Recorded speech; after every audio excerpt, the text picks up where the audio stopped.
Hello students, welcome to your chemistry classroom. प्यारे बच्चों, आज हम बात करने वाले हैं आयोनिक इक्विलिब्रियम के बारे में।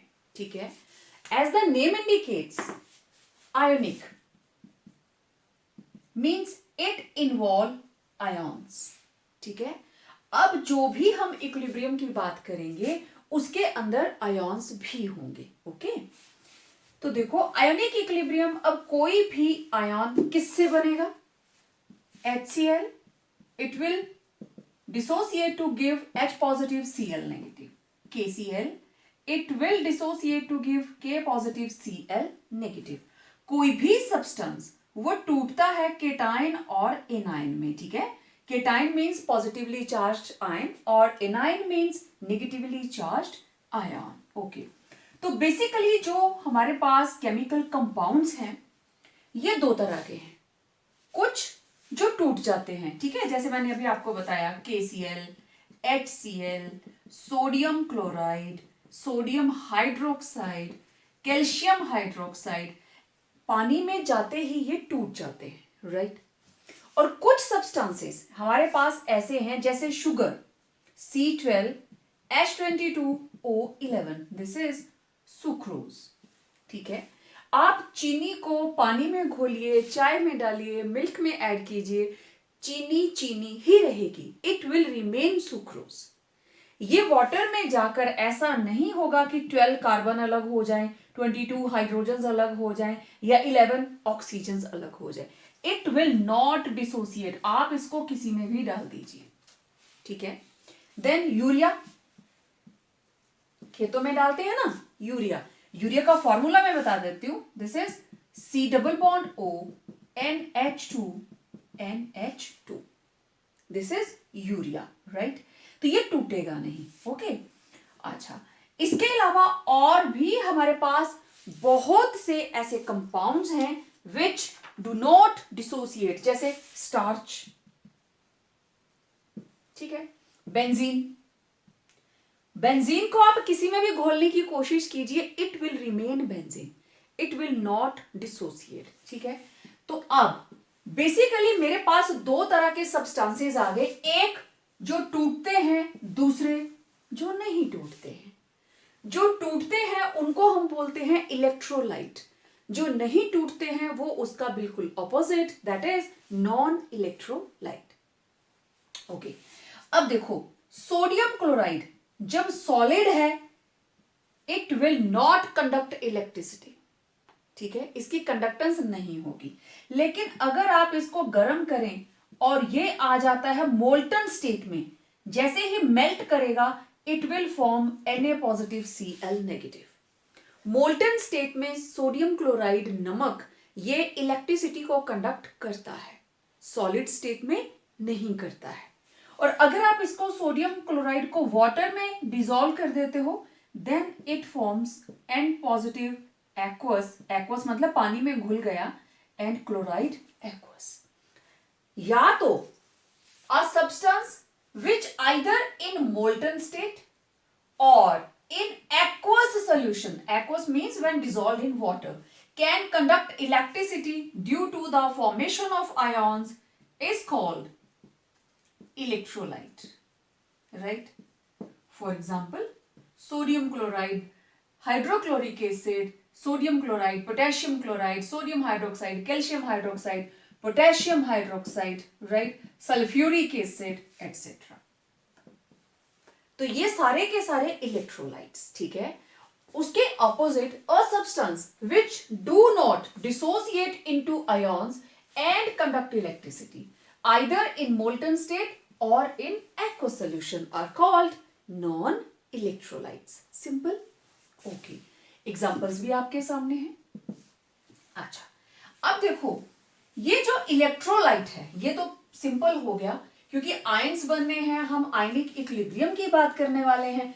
तो दो तरह के सब्सटेंसेस हमारे पास रहते हैं, इलेक्ट्रोलाइट एंड नॉन इलेक्ट्रोलाइट्स। ठीक है, अब नॉन इलेक्ट्रोलाइट को तो जब डिसॉल्व ही नहीं होते हैं, डिसोसिएट ही नहीं होते हैं, तो उनकी कोई टाइप कहां से होगी।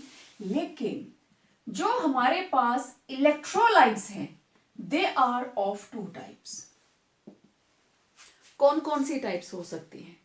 डिसोसिएट करते हैं ना, तो दो बातें होंगी, या तो वो 100% डिसोसिएट होगा या फिर वो लेस देन 100% होगा, या तो वो कंप्लीटली आयोनाइज करेगा या फिर नहीं करेगा। यही इन दोनों की टाइप्स हैं।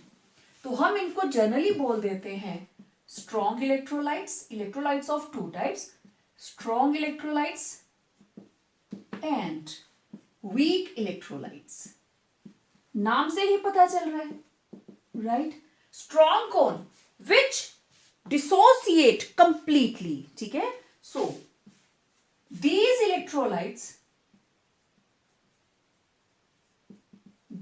electrolytes are completely ionized,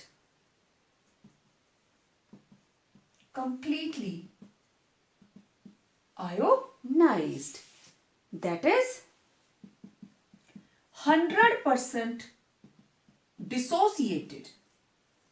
They are 100% dissociated in water or any other polar solvent. क्योंकि इलेक्ट्रोलाइट है तो पोलर पोलर में घुलेगा, like dissolve like in any other polar solvent.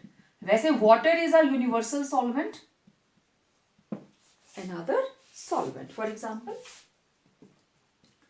KCl, NaCl, MgCl2, CaCl2, sodium hydroxide, HCl, sulfuric acid, nitric acid, etc. These are examples of strong electrolytes, right? Sodium hydroxide है, KOH है, okay? अब देखो weak, बिल्कुल इसका उल्टा, just these are completely, these are not, ठीक है? तो these electrons, electrolytes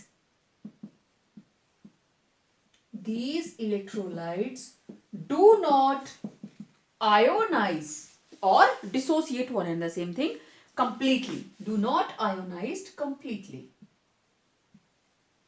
ठीक है? ये 100% मतलब completely नहीं होते, ठीक है? Therefore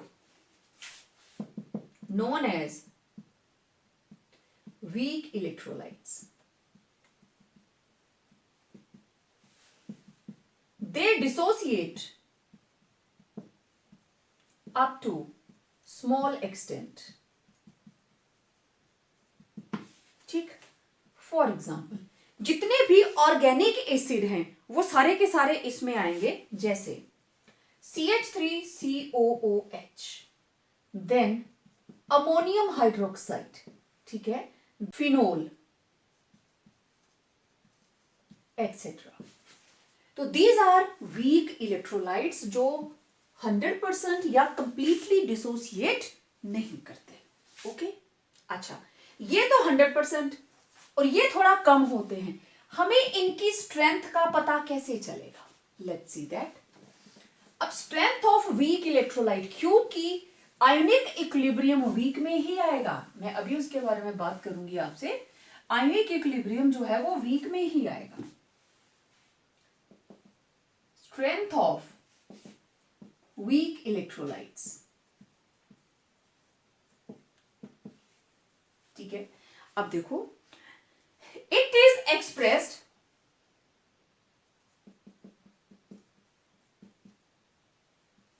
इसको एक्सप्रेस करने के लिए हमें पता होना चाहिए कि डिग्री ऑफ आयोनाइजेशन, ठीक है? It is expressed in degree of ionization, okay?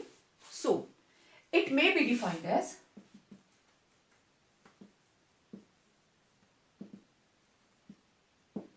देखो, ये होता है अल्फा। डेफिनेशन में अभी इसकी लिखती हूं, दिस इज अल्फा। इसको हम डिनोट करते हैं डिग्री ऑफ आयोनाइजेशन को बाय अल्फा, ओके? तो अल्फा किसके बराबर होगा? नंबर ऑफ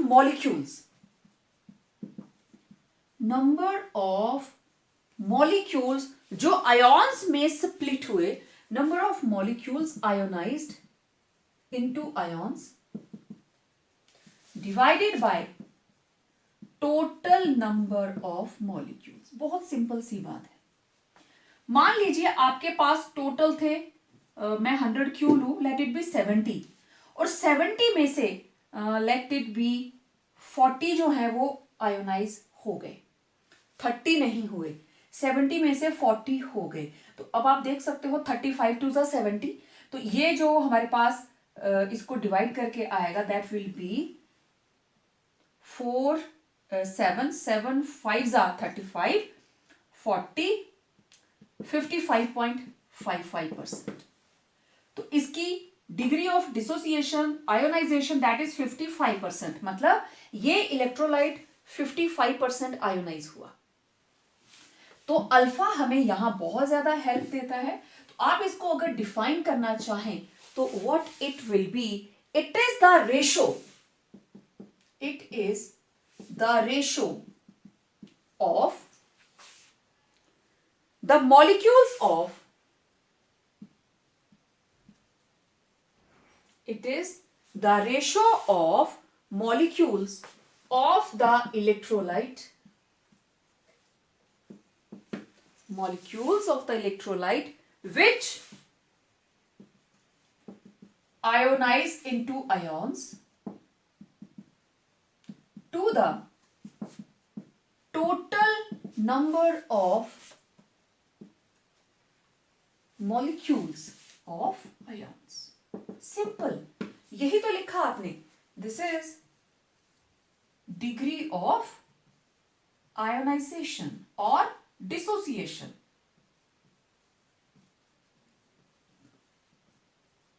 ठीक है, तो it is number of molecules ionized into ions upon total number of electrolyte. ठीक है, डन। अब देखो फॉर एग्जाम्पल इस तरीके से आप इसकी स्ट्रेंथ को डिफाइन करते हो। अब देखो आयनिक इक्विलिब्रियम कैसे आता है। ये रहा मेरे पास एसिटिक एसिड प्लस वाटर, ठीक, तो ये बन गया CH3COO negative plus H3O positive. यहां से H पॉजिटिव इसने रिलीज किया, एसिड ने, वाटर ने उसको एक्सेप्ट कर लिया, ठीक है। अब equilibrium constant it will be equal to, अब देखो ये हमारे पास एसिटिक एसिड एक्वस पानी में घुला हुआ, वाटर इज लिक्विड, ठीक है, और ये दोनों ही फॉर्म्स एक्वस, राइट। ये आ गया CH3COO negative into H3O positive, done, divided by CH3COOH into H2O। अब ये एक्वस, ये एक्वस, ये एक्वस और ये लिक्विड, और आपको पता है लिक्विड की वैल्यू 1 होगी।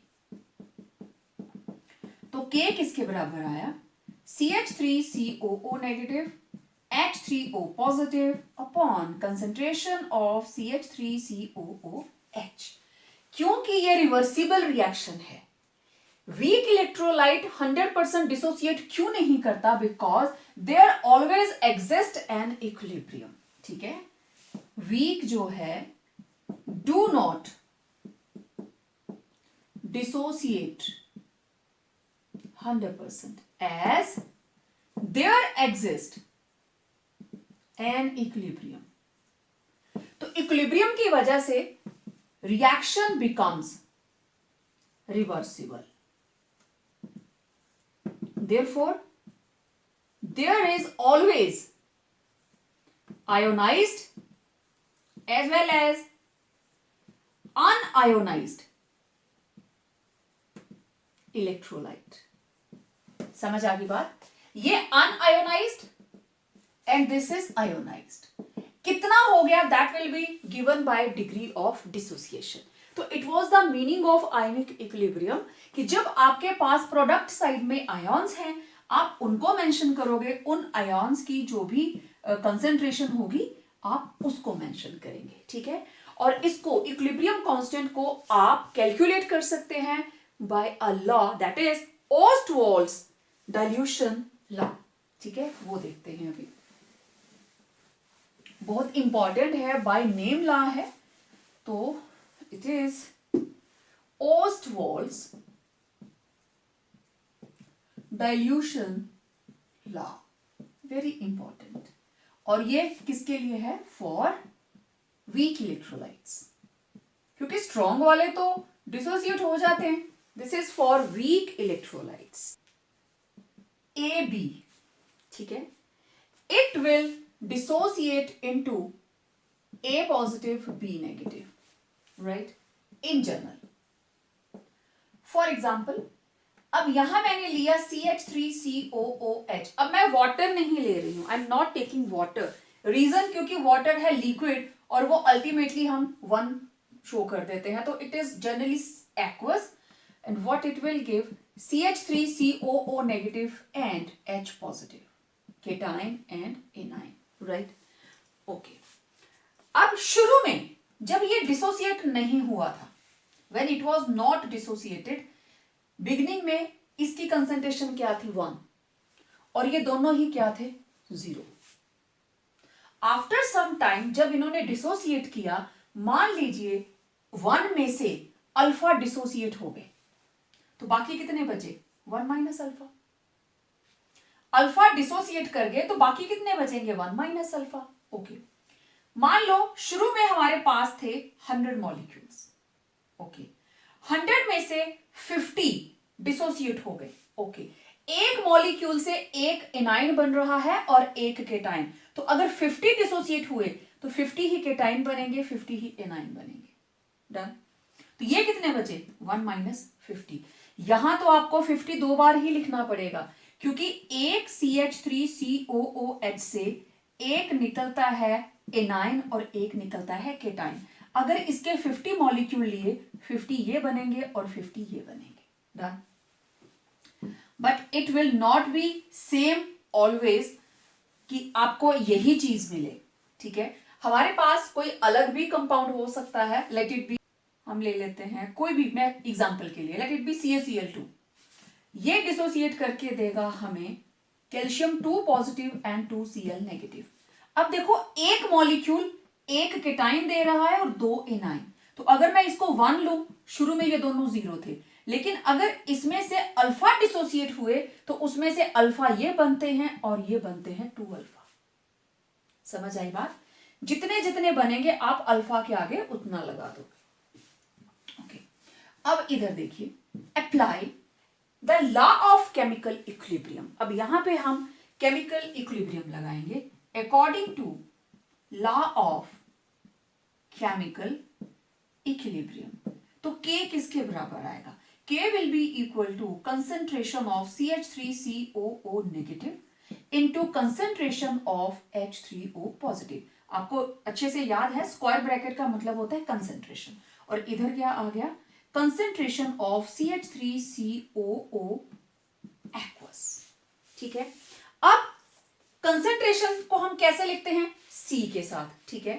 तो इधर इसकी कंसेंट्रेशन कितनी आई? C into alpha, C into alpha, next C into alpha, ठीक है।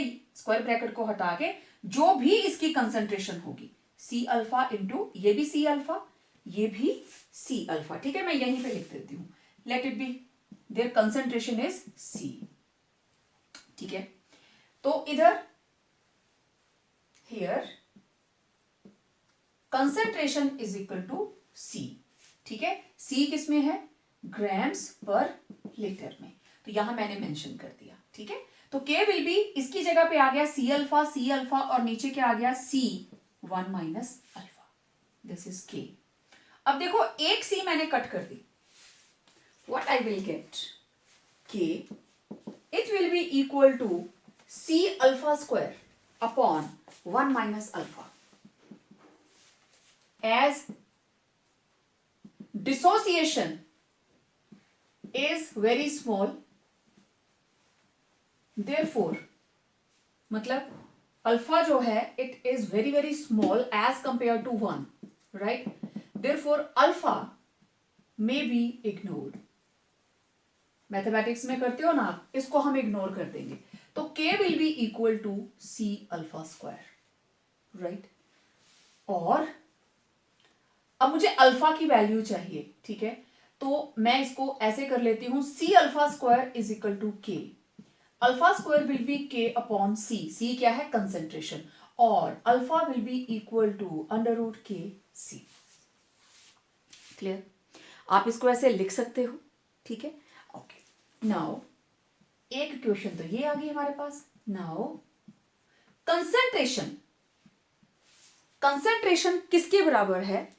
1 मोल पर लीटर, जो भी इसका वॉल्यूम होगा 1 मोल पर वॉल्यूम। तो आप यहां लिख सकते हो alpha will be equal to under root K into 1 upon volume, और it will be equal to K into V, dissociation constant. अब हमारे पास alpha it will be equal to K into V, where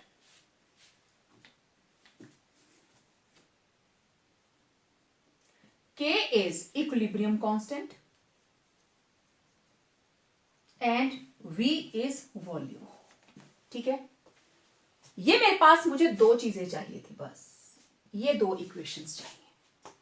ठीक है, अब अगर आपको acid के लिए लिखना है, for acid alpha will be equal to under root K A upon C, और it will be equal to K A into V. And for base, base के लिए alpha will be K B upon C और K B into volume, under root of K B into volume. Clear? तो ये acid के लिए और ये base के लिए। तो it was Ostwald's dilution law. Clear?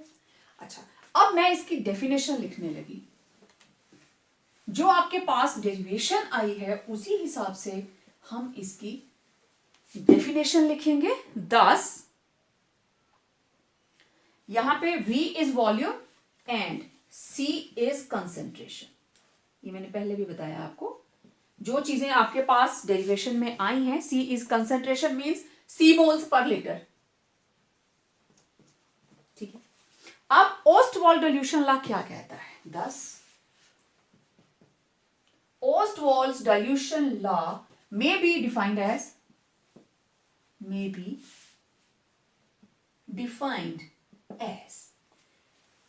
ये रहा Ostwald's law। जो आपके पास इक्वेशन आई है आप उसी को लिखेंगे। ठीक है, आप लिखेंगे in case of weak electrolytes, in case of weak electrolytes at a given temperature,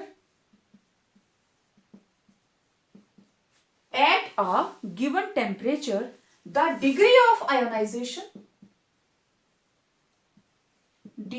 of ionization is inversely proportional to square root of concentration, है ना?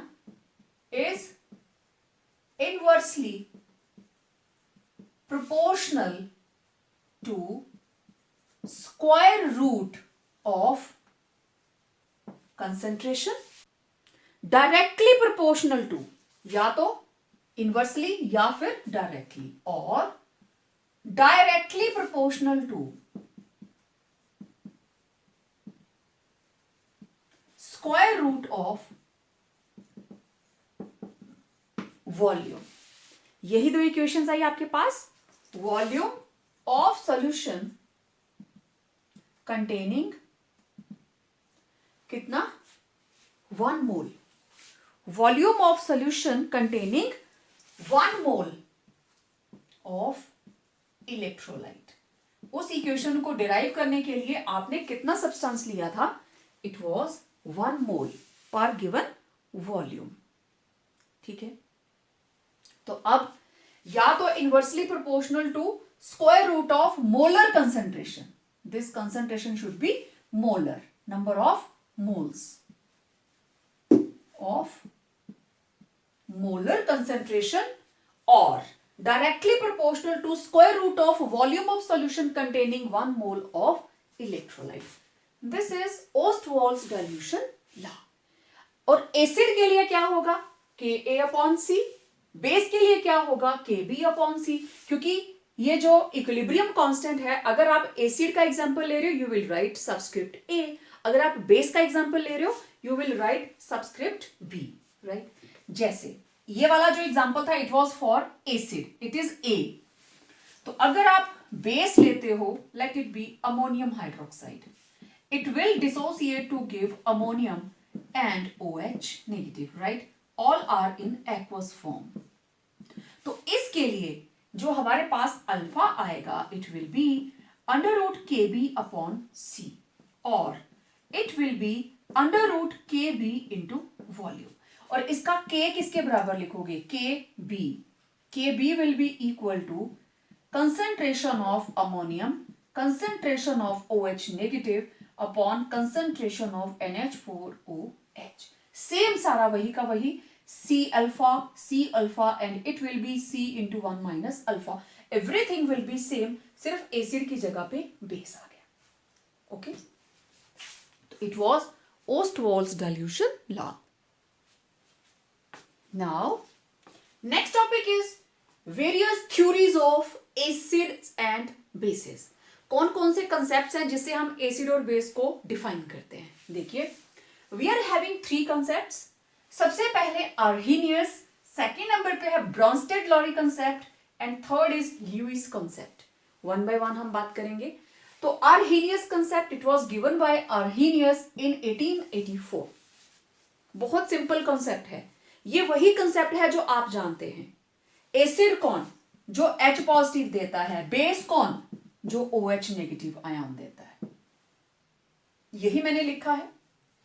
Acid is a hydrogen containing compound which gives free hydrogen ions in aqueous solution.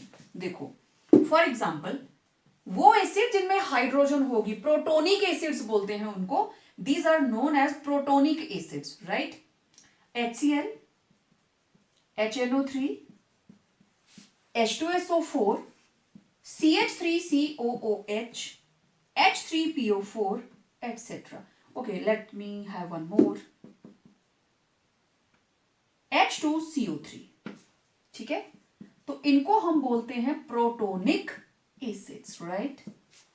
अब देखो, इन सभी में hydrogen है, ठीक है। देखना, HCl जब टूटेगा तो देगा H positive Cl negative, HNO3 टूटेगा तो देगा H positive NO3 negative. Okay, sulphuric acid ये ब्रेक करेगा तो it will give 2H positive and sulphate 2 negative.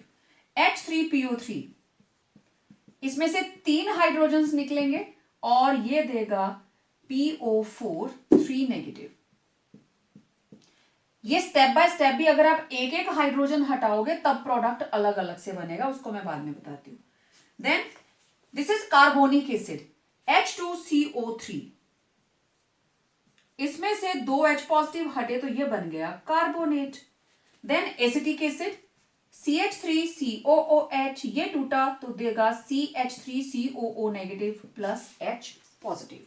तो आप देख सकते हो इन सभी ने H पॉजिटिव दिया, ठीक है। ये देखिए, सभी ने H पॉजिटिव आयंस लिबरेट किए, that is why they are acids. Done. अब मैंने आपको बताया ना सल्फ्यूरिक एसिड, इधर बता देती हूं पहले। ये रहा सल्फ्यूरिक एसिड, जब इसमें से एक हाइड्रोजन हटा तो ये बना लेगा HSO4 नेगेटिव। इसमें से दूसरा हाइड्रोजन हटा तो ये बना लेगा सल्फेट। समझ गए? इसी तरीके से H3PO4, तो इट विल, जब पहला हाइड्रोजन हटा H पॉजिटिव, H2PO4 1 नेगेटिव, एक और हाइड्रोजन हटा H पॉजिटिव, HPO4 2 नेगेटिव, एक और हटेगा then it will be PO4 3 negative. Step by step. तो मैंने डायरेक्ट लिखा है that how many total hydrogens it can liberate. उसी तरीके से base is a hydroxyl group containing compound, उसके अंदर हाइड्रोक्सिल ग्रुप होना चाहिए। हाइड्रोक्सिल ग्रुप क्या होता है? OH, ये ग्रुप होना चाहिए, ठीक है। तो एक्वा सोल्यूशन के अंदर वो इसी आयन को देगा। तो for example KOH, sodium hydroxide, calcium hydroxide, ammonium hydroxide, जितने भी हाइड्रोक्साइड्स को आप जानते हो वो सारे के सारे। फॉर एग्जाम्पल अब देखो KOH जब टूटेगा it will give K positive OH negative. Sodium hydroxide टूटेगा it will give Na positive OH negative. Calcium hydroxide जब टूटेगा it will give calcium 2 positive and 2 OH negative. अगर मेरे पास होता एल्यूमिनियम हाइड्रोक्साइड ये देगा aluminium 3 positive plus 3 OH negative, और अमोनियम हाइड्रोक्साइड देता है NH4 पॉजिटिव OH नेगेटिव। तो this is very simple Arrhenius concept of acid and base. It is the same concept जो आप लोग पढ़ते आ रहे हो up to 10th level. Next concept is Bronsted-Lowry concept. Very interesting. देखिए acid कौन? An acid is a substance which has tendency to donate H positive, to donate or release H positive ion. Simple, same जो Arrhenius concept था वही है। अब ये जो substance है देखो which has, अब ये सब्सटेंस आयन भी हो सकता है और मॉलिक्यूल भी हो सकता है। इस चीज का ध्यान रखना, सब्सटेंस जो है वो आयन भी हो सकता है, मॉलिक्यूल भी हो सकता है। अभी मैं इसके एग्जांपल्स आपसे शेयर करूंगी। And base, it is a substance, और ये सब्सटेंस भी या तो आयन होगा और molecule, which has tendency to accept H positive ion. ठीक है, और इसको आप बोल देते हो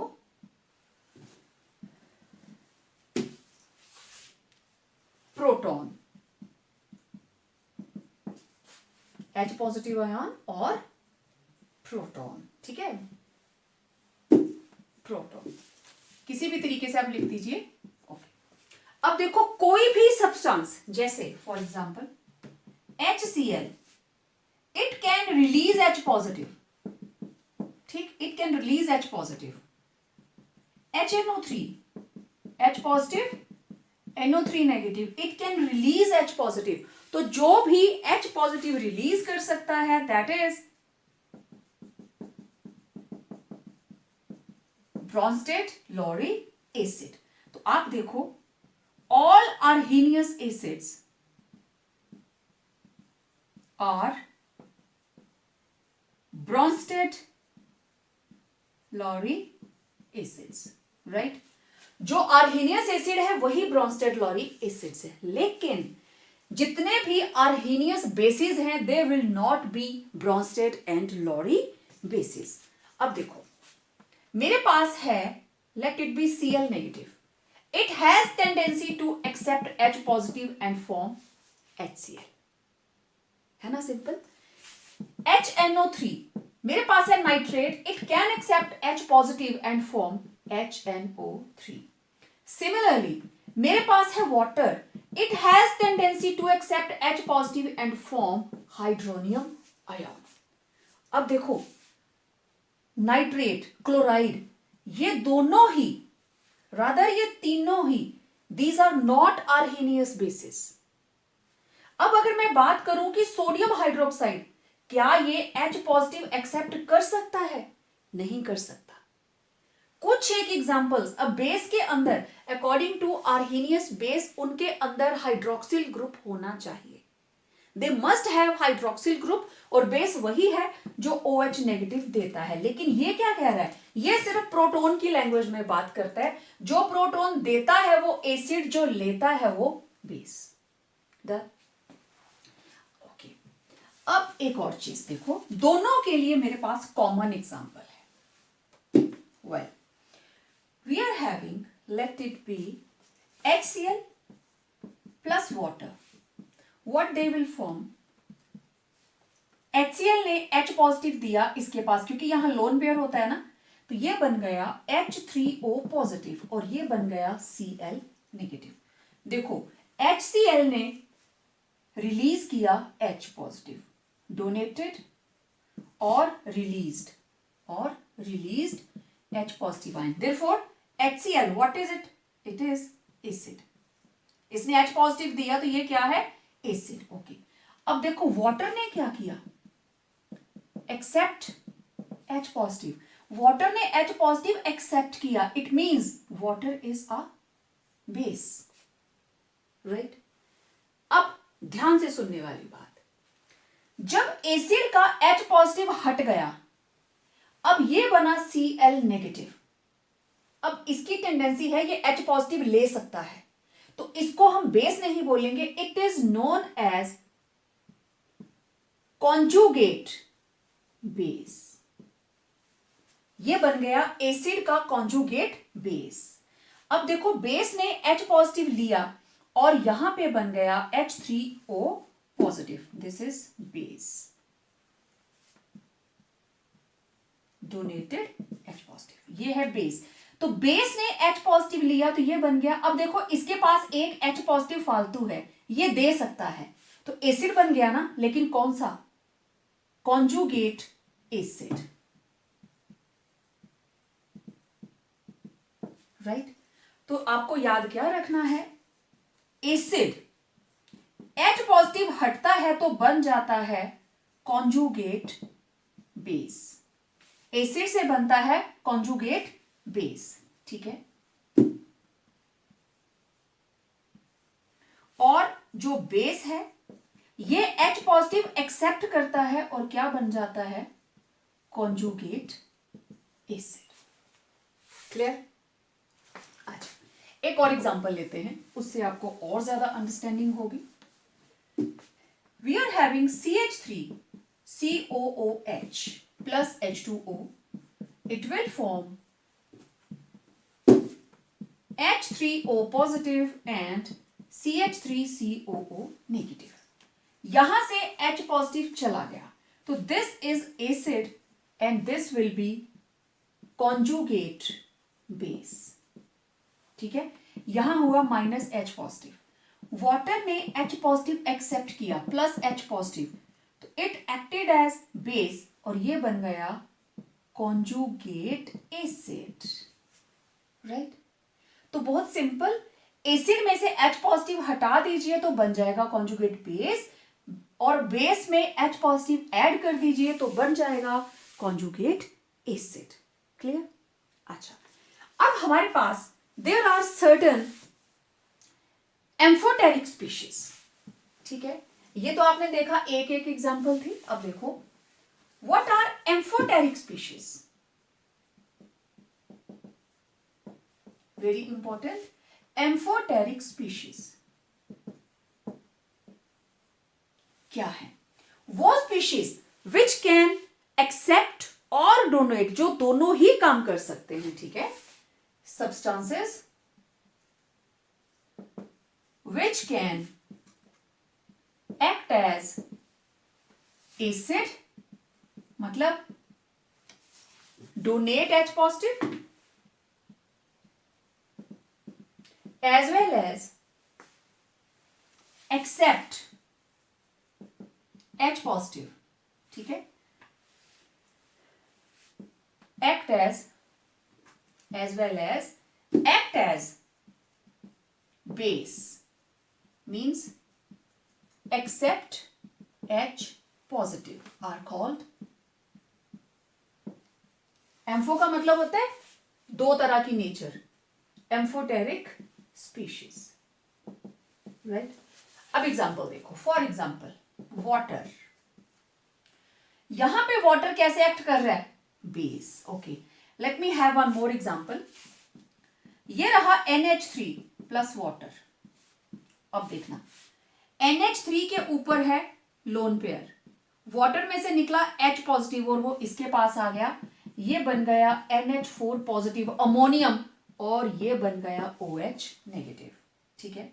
अब आप ध्यान से देखिए, वाटर से बन गया OH नेगेटिव, यहां हुआ माइनस H पॉजिटिव और NH3 से बन गया NH4, यहां हुआ प्लस H पॉजिटिव.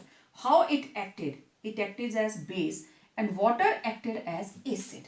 और इस बेस से बन गया यहां पे कॉन्जुगेट एसिड, क्योंकि अब ये H पॉजिटिव दे सकता है, और ये बन गया कॉन्जुगेट बेस. एसिड से बनेगा कॉन्जुगेट बेस. पेपर के अंदर आपको कुछ स्पीशीज लिख के दी जाएंगी और पूछा जाएगा इसका कॉन्जुगेट एसिड लिखो या इसका कॉन्जुगेट बेस लिखो. कुछ उसकी प्रैक्टिस करते हैं. अब ये है वो क्वेश्चन जो पेपर में आता है.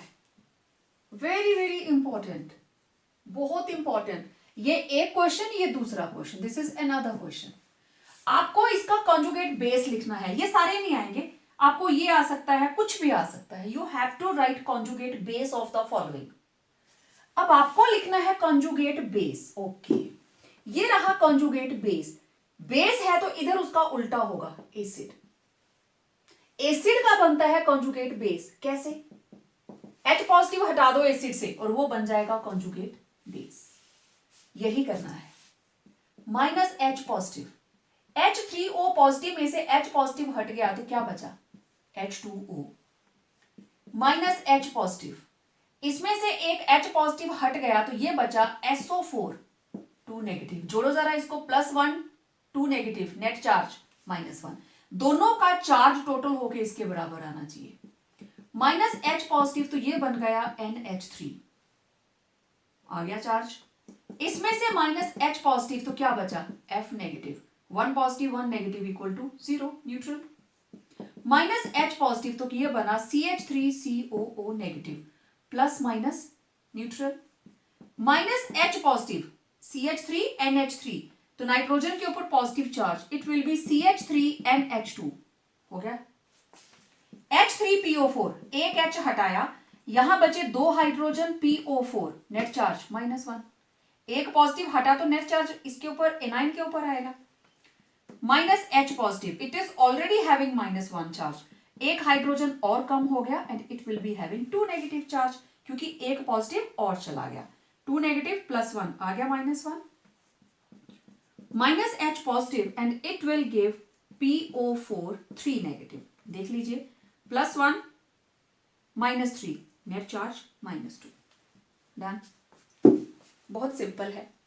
अब इसका आपको लिखना है कॉन्जुगेट एसिड. मतलब ये खुद क्या है? बेस. और जो बेस है वो H पॉजिटिव एक्सेप्ट करता है और बना लेता है कॉन्जुगेट एसिड. वही काम हमें इधर करना है. ऐड कर दीजिए H पॉजिटिव, कितने हाइड्रोजन हो गए? 2, H2O. ऐड कर दीजिए 1 H पॉजिटिव, हाइड्रोजन कितने हो गए? H2, -2 +1, net charge -1. तो ये बन गया H2PO4 -1. ठीक. Next, H2PO4 1 negative plus H positive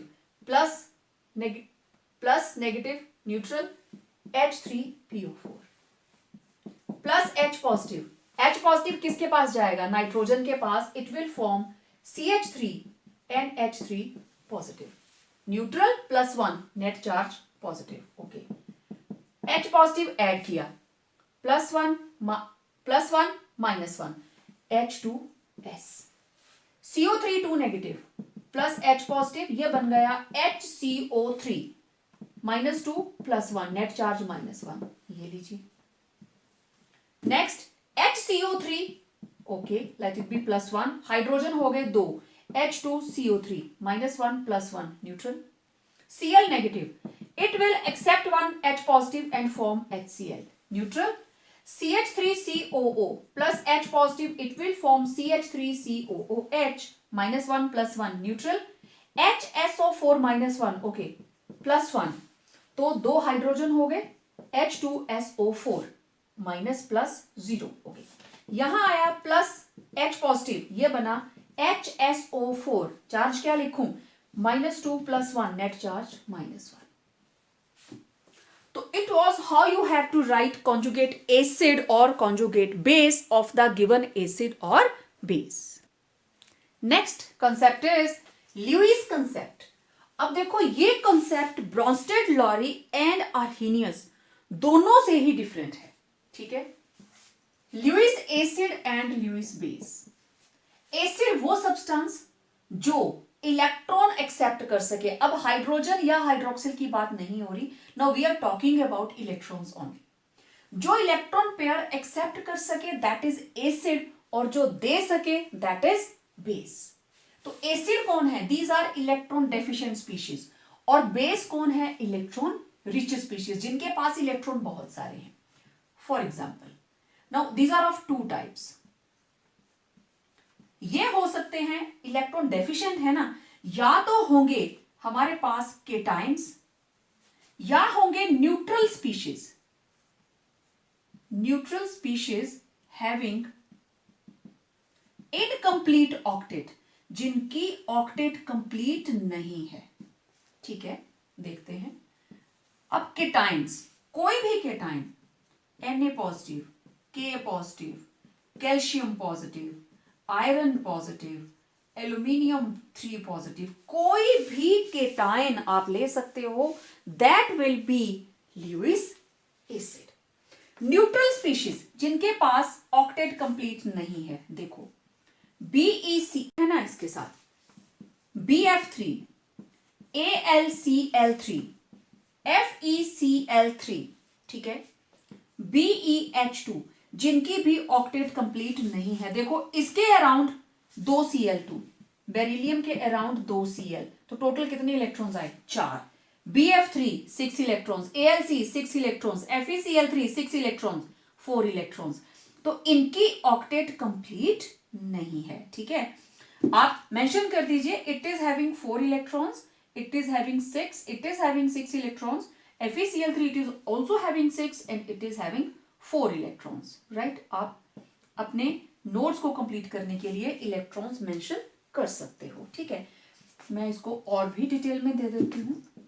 BeCl2 4 electrons, BF3 6 electrons, FeCl3 6 electrons, BeH2 4 electrons, etcetera.